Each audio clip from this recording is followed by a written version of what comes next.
duck. If the river was acid, I was a diving duck. I would dive to the bottom, never would I come up.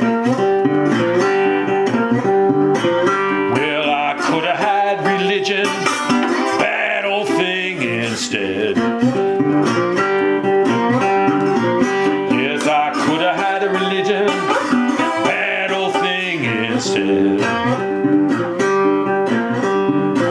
Oh, the psilocybin mushrooms went right to my head.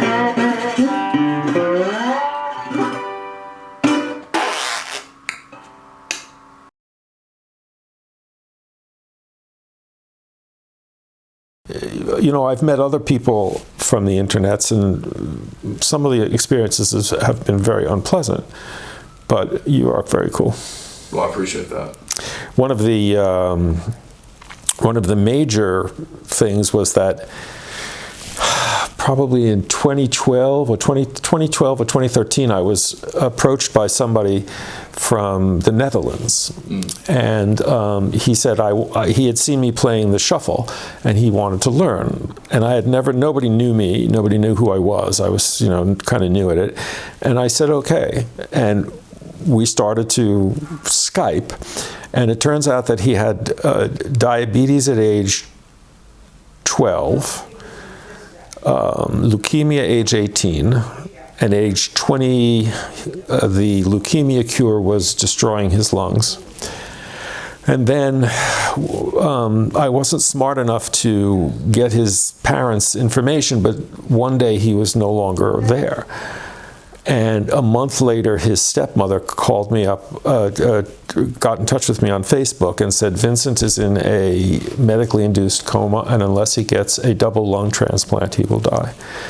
We don't know the kind of music that you guys played. Would you make a playlist? Which I did. On December 27th, 2014, he got a double lung transplant and came here 2 years ago and walked 6 miles a day for 3 days.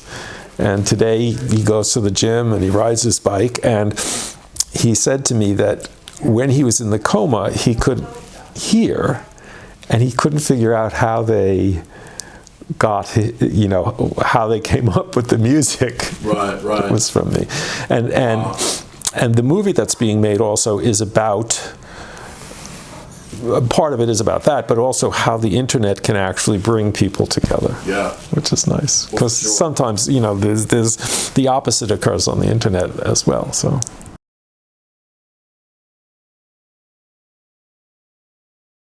Right.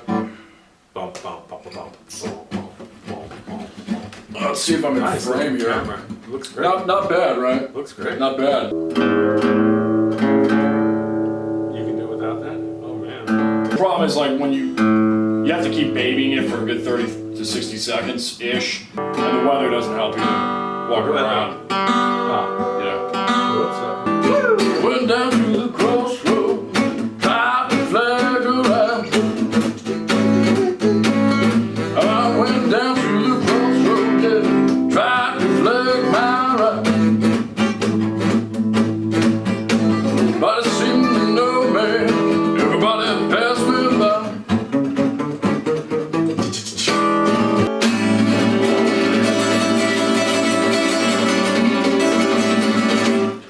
Yeah! This fucking guy is fucking making me high! Woo! Is that Brooklyn power? Baby! Ow! I got 3 days without THC and I'm high as a fucking kite! Oh, Oh, that's fucking perfect. good stuff. Yeah, really.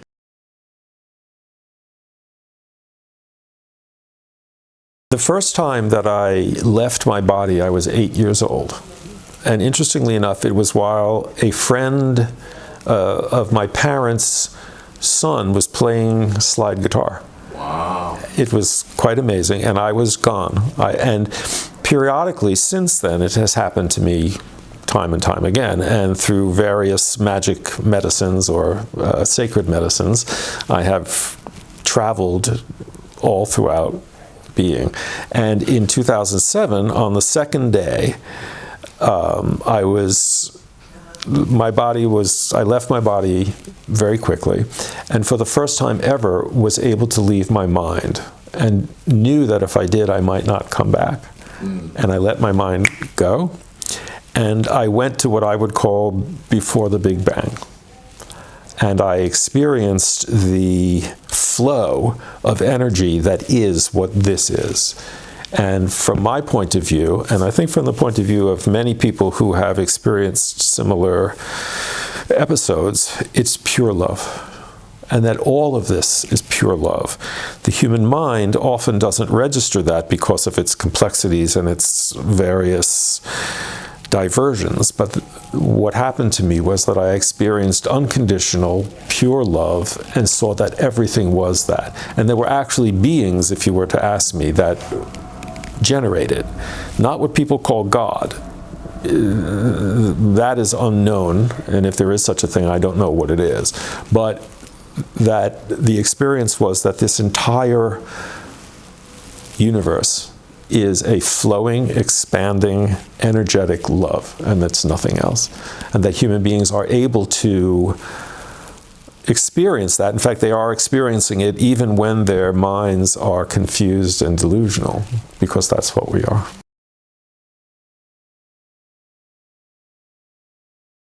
Well, the thing is, what people call God is, in fact, love. And the God part is okay. The religion part tends to be political rules and used by people who are intent on controlling the behavior of others, and that's might as well be politics, and that's what it is. And you must do this, you must do this, you must do this, you must do this. Now, I don't steal, I don't covet my neighbor's wife, I don't lie, I don't, I'm kind and gentle, but not in order to be something, or not in order to be saved, but because that's what I am. And I'm not doing it to become something, I'm doing it because it's what I am. Yeah.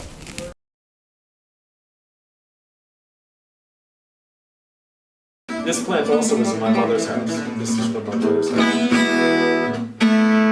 Is that 100 years old too? Not quite, but it's easily 40 or 50. Right. Norfolk pine.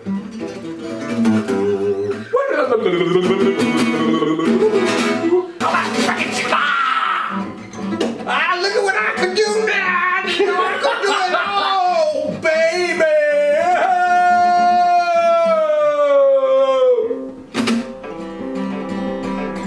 Oh, damn. Woo!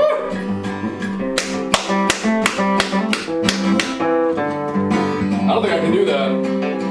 Damn! And the man, he's been gone. Candyman, and his name is John. Candyman, he's my rock bound. I would do anything that's got in the world, bring my candy around. Run for the bitch, get the babe some beer. Run for the bitch, get the babe some beer. Go on, get out of here. Run for the bitch, get the babe some beer. Run for the bitch, get the babe some beer. I'll do anything that's got in my world, bring my candy around.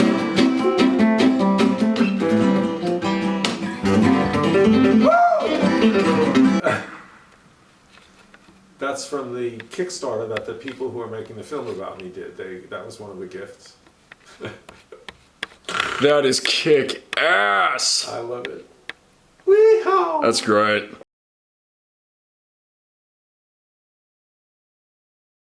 Well, Dave Van Ronk was my teacher, but well, actually, I've had three teachers. The first one was Bobby Radcliffe. And if ever anybody wants to Google Bobby, Bobby is extraordinary. And he played, I took lessons from him, well, so I started in 1962 and taught myself up until 1988. And then I went to Matt Umanoff Guitars, and they recommended Bobby Radcliffe. Matt's now out of business, and Bobby is extraordinary. I went to see him one time and literally levitated when he played Looking Good. And Looking Good is this one.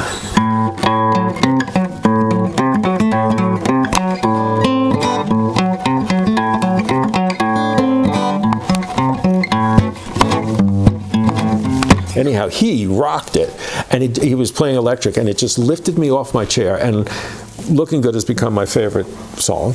Then Dave Van Ronk, and Dave Van Ronk taught me many different things, and Dave was a pretty famous guy. And then my most recent teacher is Jeremiah Lockwood, and Jeremiah is a genius beyond compare. And if you look at anything on my channel for Jeremiah Lockwood, or just Google Jeremiah Lockwood, the man is brilliant. And my wife, who is a PhD, thinks that Jeremiah will get a MacArthur grant because the man is a genius. And he was down the corner. And he's brilliant. So yes, 1962. And in 1962, the cool kids in my junior high school were playing guitar, and that's why I started.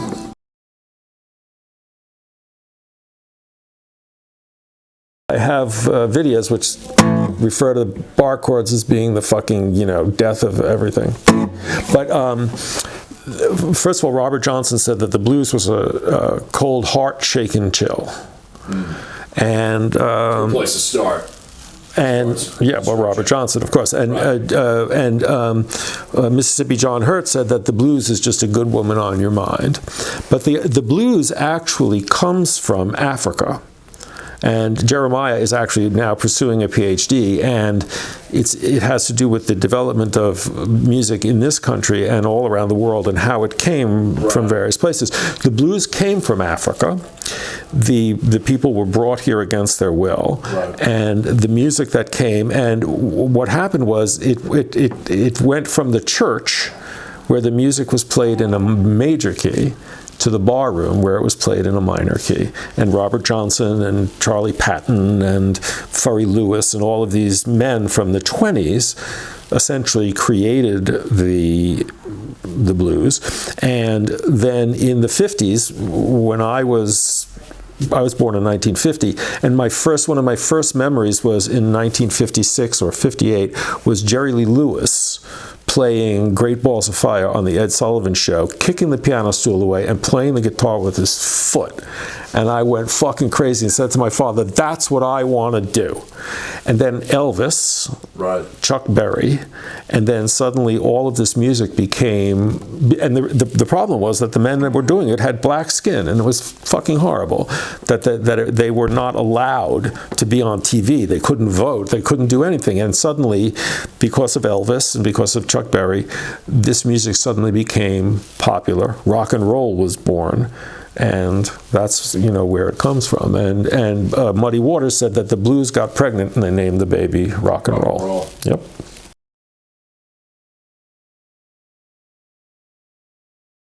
Every day, baby, I got good blues.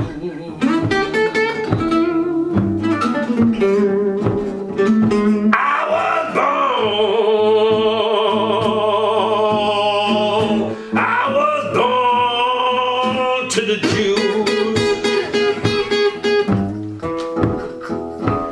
Well, I got them Jewish motherfucking, I got them Jew boy blues.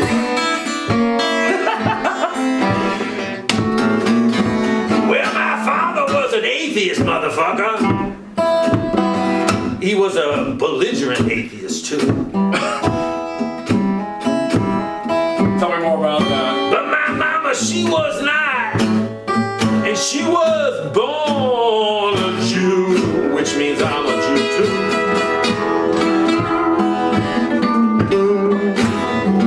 If you want to get the blues, you gotta be born to the Jew.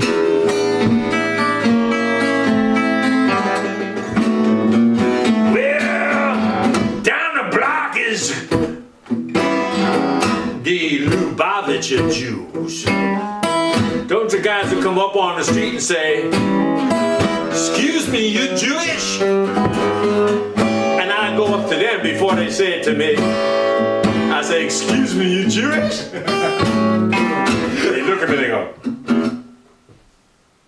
and I go, yeah.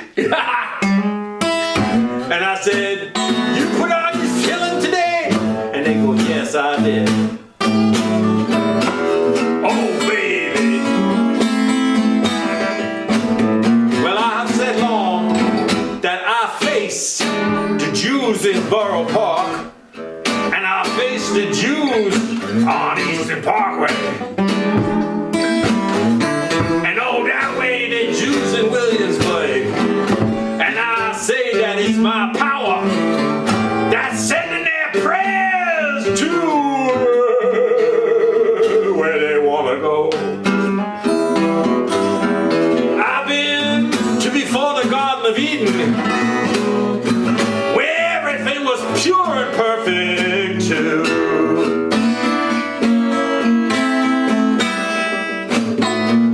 I say, I'm pushing your prayers out the way. Garden Eden, that's where you come from every day. I once asked a Jewish guy who was driving a car, how do you get to Garden of Eden? He said, you gotta pray. I knew he was going to say that. Excuse me, you're Jewish? I think I'm Jewish. Wait a minute. Yeah.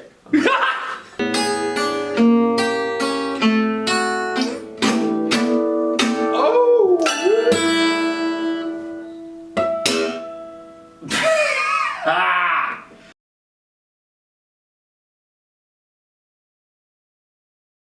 Well, actually, cleanliness is not necessarily the most important aspect to this, because there's a certain dirty side to it where the sound is sort of dirty. And I'm glad I triggered you. yeah, well, Go down this tangent for a second. really, and Please. and As I yeah, because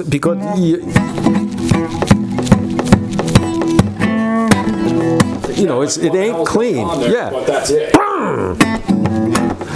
And also, wait, we were saying dirty. What do I know? Just notes trigger me.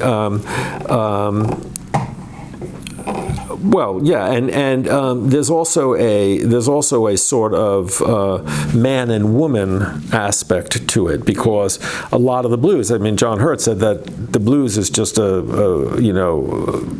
good woman on your mind, and a lot of the music had to do with the relationships between men and women, and there can certainly be a dirty aspect to that, but also the idea of the breaking up and of the sadness and of the cold heart shake and chill that human relationships often cause, and the blues really brings that to life, and it's, to me, extraordinarily meaningful and really makes a difference.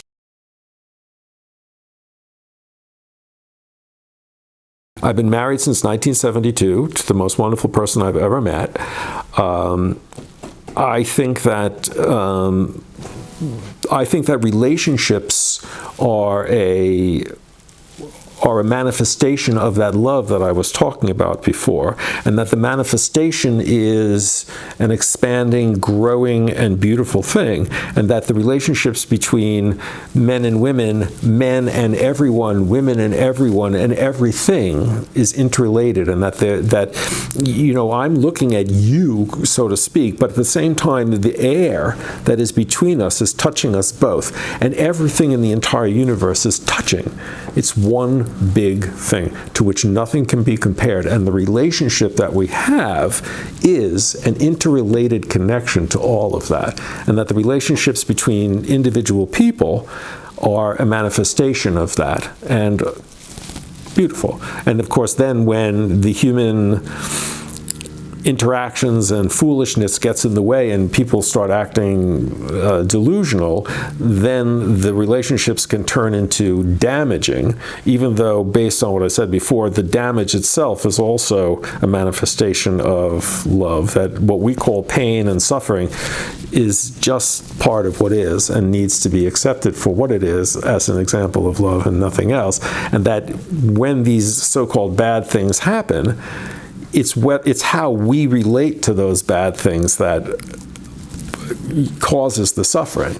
The pain is one thing, the suffering is another thing. I think the Buddha mentioned that every once in a while.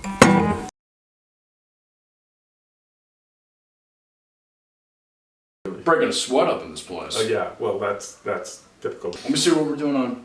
Oh, we're good. Yeah, go for it. So this guy is flying into deepest, darkest Africa, and he hears over the beat, over the roar of the jet engines, drums. And he says to the guy sitting next to him, he says, "Whoa," he says, "great drums." He says, "Did they ever stop?" And the guy says to him, "Drums stop very bad." Guy gets into the, you know this one?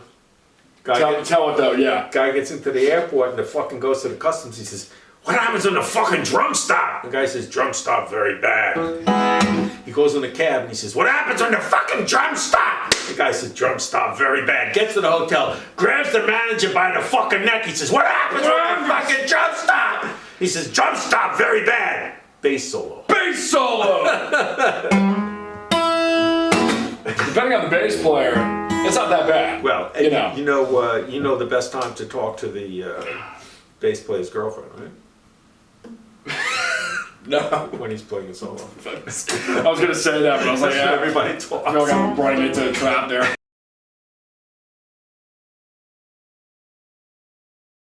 Well, the way to do that is to clear your mind of thoughts and to be aware of being and aware of what you are without imposing conceptual ideas onto it, and to simply be. And that the function of your body and meditation is the path to that, where you learn to stop thinking about what you are and just be it. Can you explain the take recently? I saw a video about negative thoughts.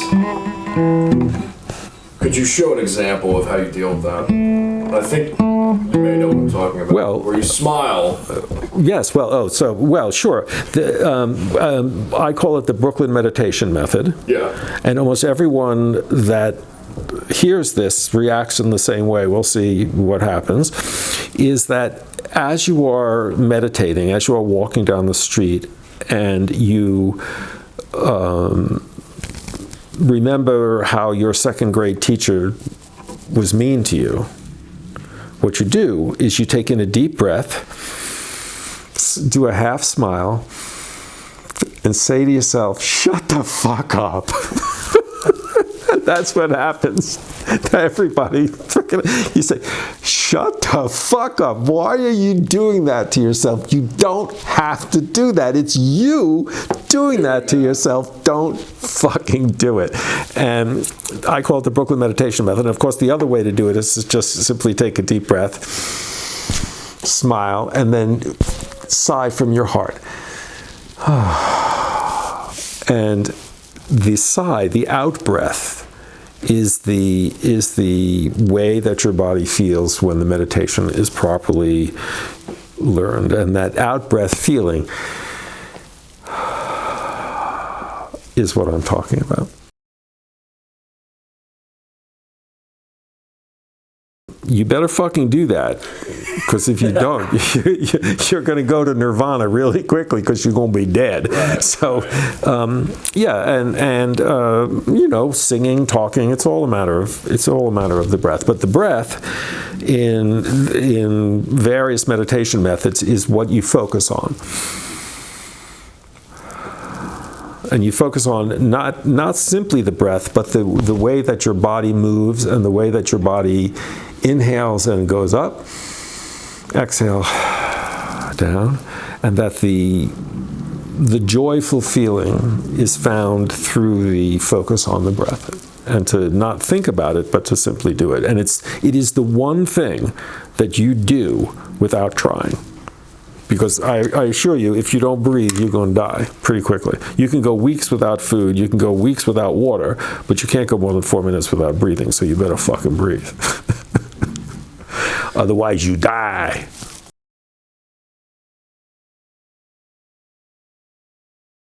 Yeah, that's them.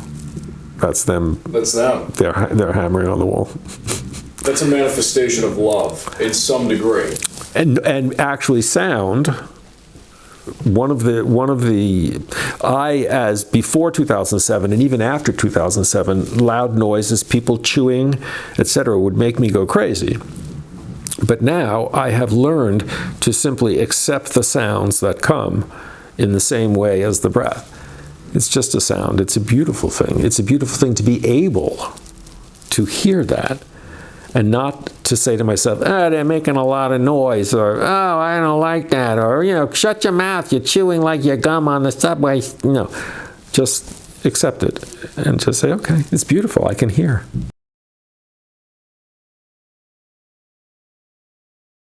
Yes, that the moment is all there is. There has never been anything but the current moment.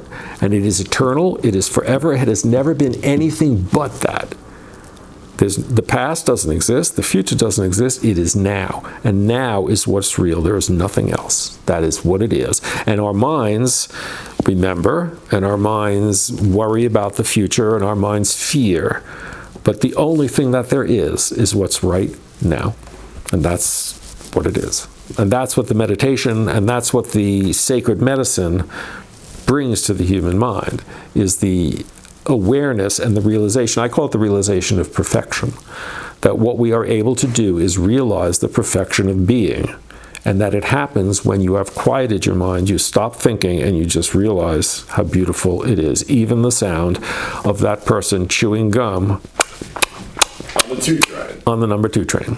Or I actually have a video of a woman on the number 2 train going number 2 on the floor in the train.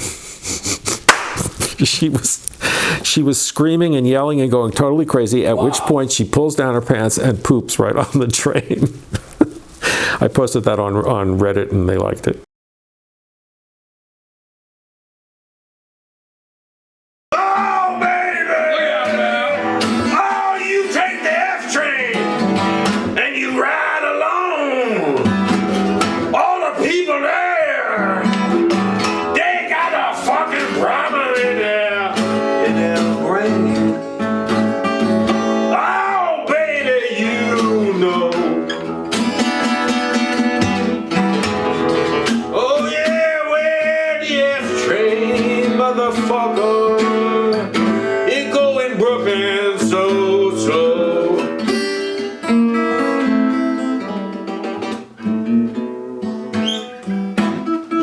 $2.80. It don't make no sense. That train's all fucked up. Well, you might as well climb a fucking fence, 'cause the F train goes so slow. Well, you should take the number 2. You got that lady making a number 2 on the number 2.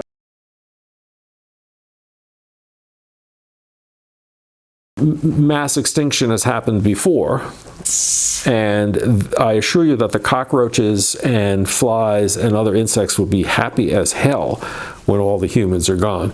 They will have more to eat than has ever happened for them before, and it will be a beautiful thing for the insects and the various other animals when we're all gone.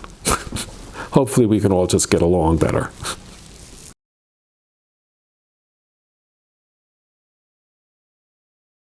The bow started on my granddaughter's 2nd birthday.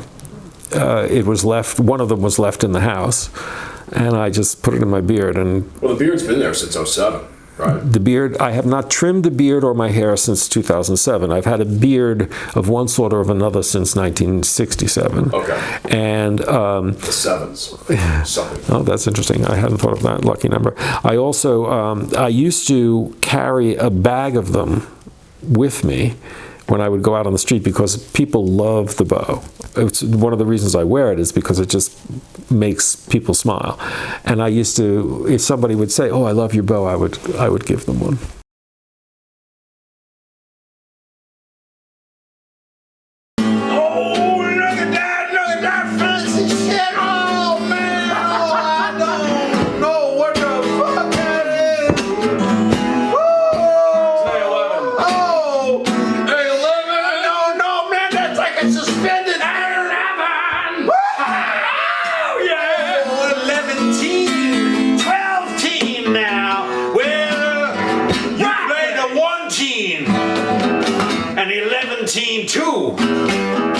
The suspended 12 and the 12-10-2, and then you play the A7 and the A like that.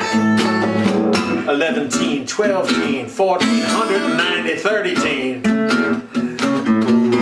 You know that the 11-10 suspended 8th is the note you gotta play.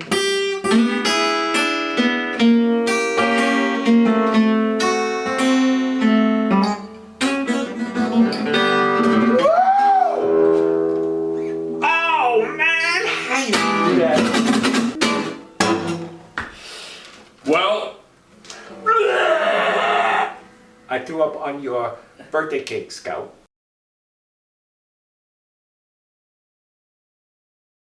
And then any last words? F train, going so slow. F train, going so slow. If you're from New York, you will know it's true that the F train fucks you.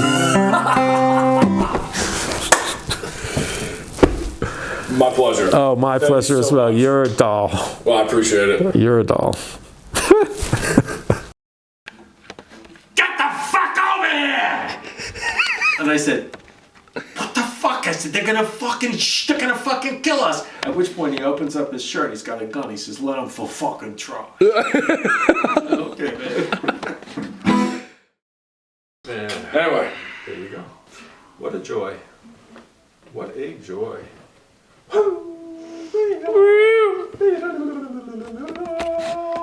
Any last words? Thank you.